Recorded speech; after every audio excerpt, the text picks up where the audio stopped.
Kev from Southampton says, a few years ago, my ex was on a cruise with a friend of hers and Mark Selby, and she convinced, this happens sometimes, she convinced herself that she'd gone to school with Selby. She thought she recognised him from school. He was very confused, especially when she said that she went to school with him in Gosport. He politely pointed out he was from Leicester. And this is a thing that happens with celebrity sightings, I think, sometimes. You can't think where you know them from.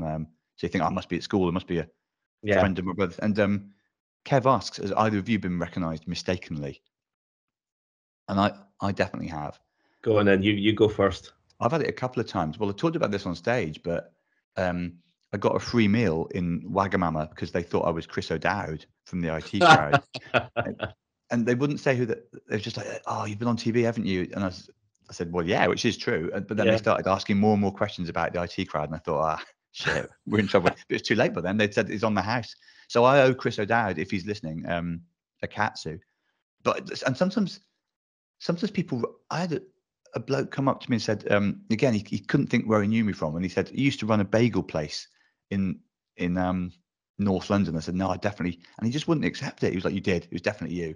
And I was like, mate, I'd remember if I'd had a bagel business. But people find it really hard to sort of join, especially with me. I've got the sort of face where you half recognize it. But yeah, I've had, like, I don't get recognized that much, but when I do, it often starts with someone going, oh, now can't quite think who you are, which is not a great start to a conversation, really. I've had a couple of weird ones. There was a stage where I went through Twitter that people used, when I first had a beard, that people used to say I looked like George Michael. And my mum loves George Michael, so she's I can almost see it like George Michael. But I was in South Africa, in Cape Town, about just before COVID, actually, working for. I used to go there for the people that you work for in China. They used to take pool tables to South Africa. So I went there on appearance to a couple of clubs.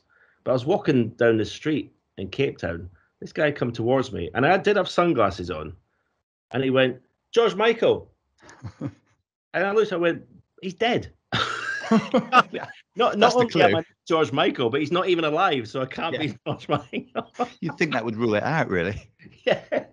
But well, so that is another level. Being mistaken for someone that's no longer with us on Earth, that is another level. Exactly. But who do I get mistaken?